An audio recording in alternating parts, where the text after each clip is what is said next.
ಇವತ್ತು ಮೊಟ್ಟೆ ಅನ್ನುವಂತ ಕಾನೂನು ಮೊನ್ನೆ ತಂದಿದ್ರು 60 ಪೈಸೆ ಪ್ರತಿದಿನ ಜಾಸ್ತಿ ಆಗುತ್ತೆ. ಸೊ ಹೆಂಗ್ ಕೊಡ್ಬೇಕು? ಹೆಡ್ ಮಾಸ್ಟರ್ ಕೊಡ್ತಾ ಇದ್ರೆ, ಟೀಚರ್ಸ್ ಕೊಡ್ತಾ ಇದ್ದಾರೆ. ಸೊ ತರದಲ್ಲದೆ ಅದಕ್ಕೆ ಫೀಸ್ ಕೂಡ ಇಷ್ಟ ಕೊಡ್ಬೇಕು. ಒಂದು ವರ್ಷಕ್ಕೆ ಎಷ್ಟು ಮೊತ್ತ ಇಟ್ಟು ಸ್ಟೂಡೆಂಟ್ ಇಂಟು 60 ಪೈಸೆ ಕ್ಯಾಲ್ಕುಲೇಟ್ ಮಾಡಿದ್ರೆ ಲಕ್ಷಾಂತರ ರೂಪಾಯಿ ನಮ್ಮ ಶಿಕ್ಷಕರು ಕೊಡ್ತಾ ಇದ್ದಾರೆ ಮೇಡಮ್. ನೋವಿನ ಸಂಗತಿ ಇದು. ಇದಕ್ಕೆ ಏನಾದ್ರು ಕೂಡ ಒಂದು ಪಾಲಿಸಿ ಡಿಸಿಷನ್ ಕ್ಯಾಶ್ ಸ್ಕೀಮ್ ಬೇಕು ಬೇಡ ಮೇಡಮ್. ಮತ್ತೆ ಯಾರು ಕೇಳಿದ್ರು? ನಾನು ಕೇಳಿರ್ಲಿಲ್ಲ.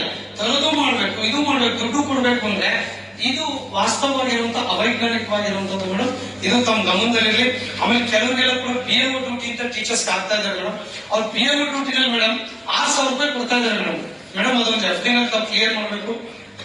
FD ಅವರು ಹೋಗ್ತಾ ಇದೆ, ಅಟ್ಲೀಸ್ಟ್ CM ಕೊಡ್ರಿ ಮೇಡಮ್, ಒಪ್ಕೊಂಡು ಕೆಲಸ ಮಾಡ್ತಾರೆ.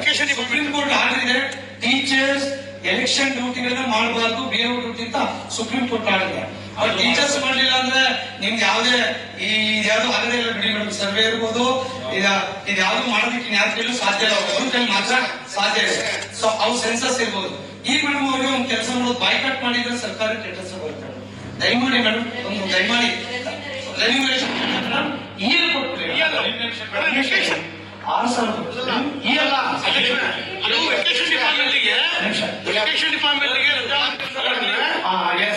ಮೇಡಮ್. ಕೆಲವರು ಈಗ ನಾನ್ ವೆಕೇಶನ್ ಅಲ್ಲಿ ಹೇಳ್ಕೊಡ್ತಾ ಇದ್ದಾರೆ.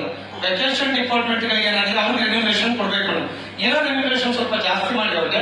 ಟೀಚರ್ಸ್ ಎಕ್ಸ್ಪೆನ್ಸ್ ಬಗ್ಗೆ ಹೇಳಲ್ಲ. ನಾನೀಗ ಕಳೆದ ಬಾರಿ ಚುನಾವಣಾಧಿಕಾರಿಗಳನ್ನೇ ಭೇಟಿ ಮಾಡಿದೆ. ನಾನು ಕಮಿಷನರ್, ಚುನಾವಣಾ ಕಮಿಷನರ್ನ ಭೇಟಿ ಮಾಡಿ ಅವ್ರು ಹೇಳ್ದೆ 18,000 ಜನ ಶಿಕ್ಷಕರು ತಗೊಂಡಿದ್ದೀವಿ ಇಡೀ ರಾಜ್ಯದಲ್ಲಿ.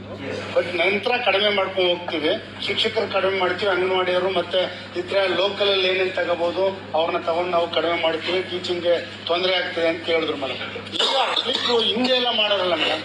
ಅದು ಅಧ್ಯಕ್ಷ ಹೇಳ್ದಂಗೆ ಏನೂ ಕೊಟ್ಟಿಲ್ಲ, ಅದಕ್ಕೇನು ಕೊಟ್ಟಿಲ್ಲ. ಕೊಡ್ಬೇಕು ಮೇಡಮ್. ಅಧ್ಯಕ್ಷರು ಮೇಡಮ್ ಇದೊಂದು ಬಹಳ ತುಂಬಾ ಹೇಳಂಗಿಲ್ಲ, ಸಿಕ್ಕಾಪಟ್ಟೆ ಪ್ರೆಷರ್ ಇದೆ. ಇದೊಂದು ಮೇಡಮ್ ಎಲೆಕ್ಷನ್ ಕಮಿಷನ್ FD ತಮ್ಮಿಂದ ಪ್ರಪೋಸಲ್